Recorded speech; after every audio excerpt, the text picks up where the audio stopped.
सच्चाई का फल। किसी छोटे से गांव में दो मित्र रहते थे, राम और श्याम। राम एक गरीब लकड़हारा था, जो अपनी ईमानदारी और मेहनती स्वभाव के लिए जाना जाता था। श्याम थोड़ा आलसी और हमेशा आसान तरीके से पैसे कमाने की फिराक में रहता था।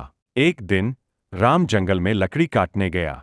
काम करते करते उसकी कुल्हाड़ी गलती से पास की एक गहरी नदी में गिर गई।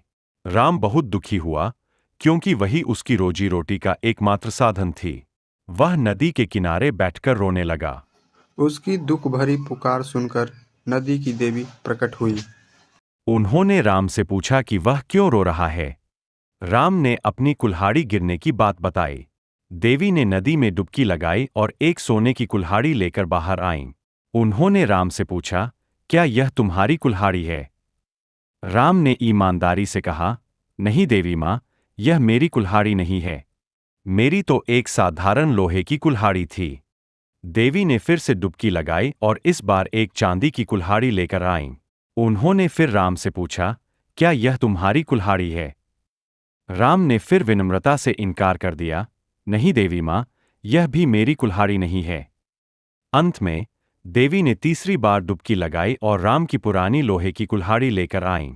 इसे देखकर राम खुशी से चिल्ला उठा, हाँ देवी माँ, यही मेरी कुल्हाड़ी है। राम की ईमानदारी से प्रसन्न होकर देवी ने उसे उसकी लोहे की कुल्हाड़ी के साथ साथ सोने और चांदी की कुल्हाड़ियां भी इनाम के तौर पर दे दीं। जब श्याम ने राम को सोने और चांदी की कुल्हाड़ियों के साथ देखा, तो वह बहुत जलने लगा। उसने राम से सारी कहानी सुनी और सोचा कि वह भी इसी तरह अमीर बन सकता है। अगले दिन श्याम भी जंगल में गया और जानबूझकर अपनी कुल्हाड़ी नदी में फेंक दी। फिर वह किनारे पर बैठकर रोने का नाटक करने लगा। नदी की देवी फिर से प्रकट हुईं और उन्होंने श्याम से उसके रोने का कारण पूछा। श्याम ने अपनी कुल्हाड़ी गिरने की झूठी कहानी सुनाई। देवी ने नदी में डुबकी लगाई और एक सोने की कुल्हाड़ी लेकर बाहर आईं।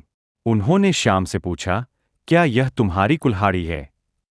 श्याम लालच से भरकर तुरंत बोला, हाँ देवी माँ, यही मेरी कुल्हाड़ी है। देवी श्याम की बेईमानी समझ गईं। तुम्हारी कुल्हाड़ी लोहे की थी, यह कहकर देवी अंतर्ध्यान हो गई और श्याम को उसकी पुरानी कुल्हाड़ी भी वापस नहीं मिली।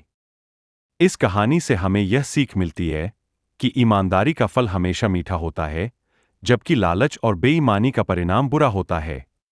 सीख, ईमानदारी सबसे अच्छी नीति है। Thank you. Please like, share and subscribe.